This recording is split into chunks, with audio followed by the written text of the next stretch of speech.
Yo, what's going on, guys? And today I wanted to talk about the best 10-day contract hardship players so far. John Hollinger's of The Athletic had a great article on this and it inspired this video. So let's get in today's video. Check out that article if you are subscribed to The Athletic. If not, get subscribed to them because it's the best coverage of all sports. Either way, let's get right into today's video. I make about 100 videos a month, 3 videos a day at least.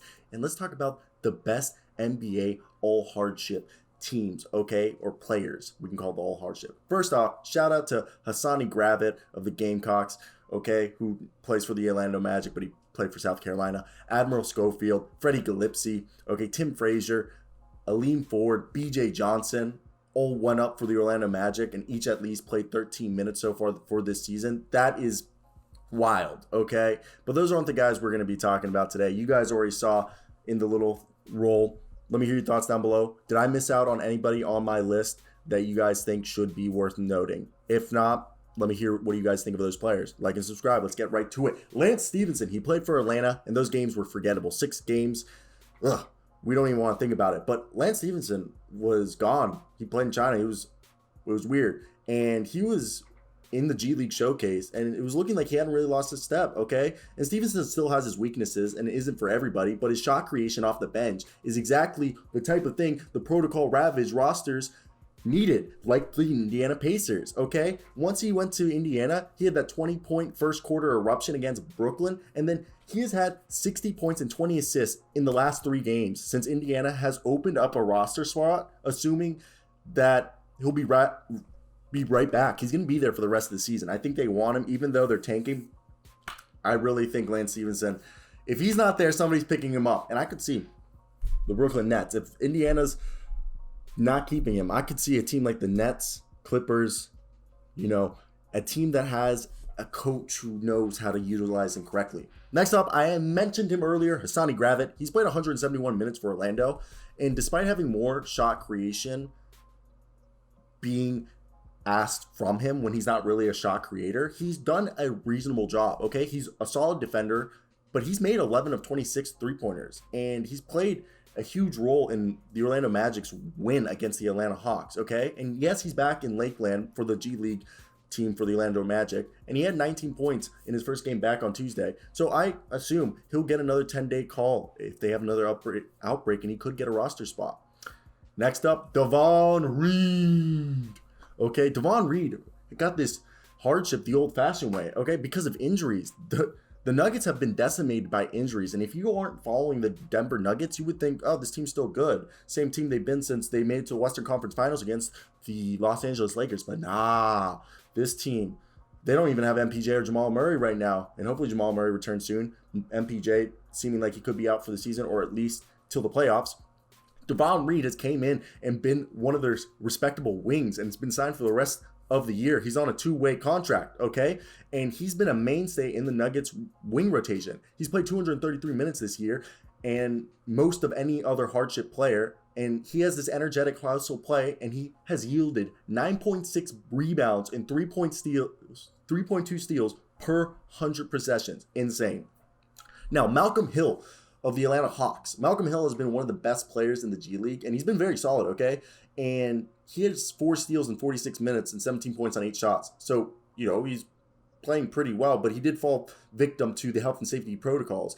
And he was knocked out of action right before the new year, and he wasn't re-signed.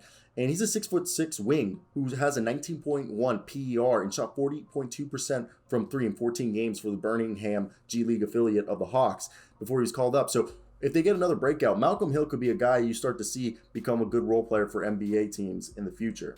Next, Alfonso Mckinney for the Chicago Bulls. He was a guy that, the Bulls kept him around even before he went into protocol himself. He's a rebounding wing who could sometimes hit the 3-point shot, but this year he's been shooting 43.3% from 3 in 10 G League games with the Capital City Go-Go's, and he's hit 8 of 16 triples as a Bull, okay? Chicago waived a player to generate a roster spot to keep Alfonso Mckinney for the rest of the year, signing him to a 2-year deal with a non-guaranteed year in 2022 to 2023, meaning that they like this rebounding a defensive wing who can, someone hit the 3-point shot. And another guy who's following the similar vein, Stanley Johnson of the Los Angeles Lakers. The team needed a big combo forward, and they got Johnson on a hardship deal, and they were so happy by his performance that he got put in the starting lineup where he's been for 5 of the 7 games as a Laker starting, okay? And it's weird, but his offensive repertoire hasn't expanded since his tenure with the Toronto Raptors, but his defense has been incredible for the Lakers, especially in their small ball lineups. Okay, they've been better on defense since he's been arrived. And supposedly this week they signed him to a real 10-day contract this past week and are using their open roster spot to potentially maybe sign him for the rest of the year, which I would really like. And a guy who did get a 2-year contract and signed for the rest of the season, Marquis Chris, okay? He really never should have been out of the league, but he broke his leg in 2020 to 2021. And, you know, there were a bunch of things going on, but he beat out Willie Cauley-Stein and took his spot, okay? They waived him. And he came out here and he's shooting 57.8% from the floor. He's such a hustler, getting rebounds. He looks like a guy who could easily average 7 points, 7 rebounds, a steal and a block a game with 2 assists. Okay, he's so efficient. He's a hustle guy, team first mentality. I love this cat, okay? Next up, Greg Monroe. I know he didn't get at the landing spot and he's back out, but he's been incredible. Okay, he went to Minnesota, had 11 points, 9 rebounds, and 6 assists, looking like baby Jokic out there, okay? And I know the Wolves couldn't keep him, but he went to Washington and had 8 points and 7 rebounds in his first game as a Wizards. So the Wizards didn't have a way to retain him. But look at a team that needs a rebounding big man who can play some defense and pass the ball to go out and get him. You know, Timberwolves should try to do something about it.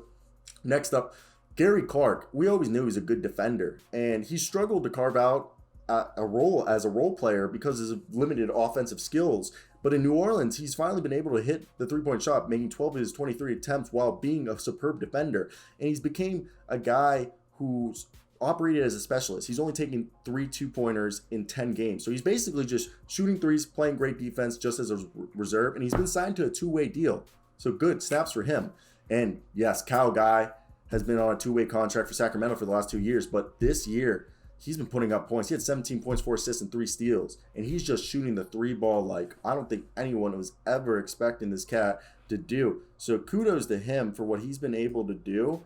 Because, again, I don't think a lot of people were expecting him to be this successful this early in the season. So that's where I want to hear your guys' thoughts. What do you guys think of this cat so far in the season? But yeah, that's basically my thoughts so far. I hope you guys did like the team. I thought, you know, it was reasonable. And yeah, let's get right in today. And I hope you guys do have a great day. Those are the best 10-day contract players. Hassani Gravit, Davon Reed, Malcolm Hill, Alfonso Mckinney, Stanley Johnson, Marquis Chris, Greg Monroe, Gary Clark, and Kyle Guy. Peace out, guys.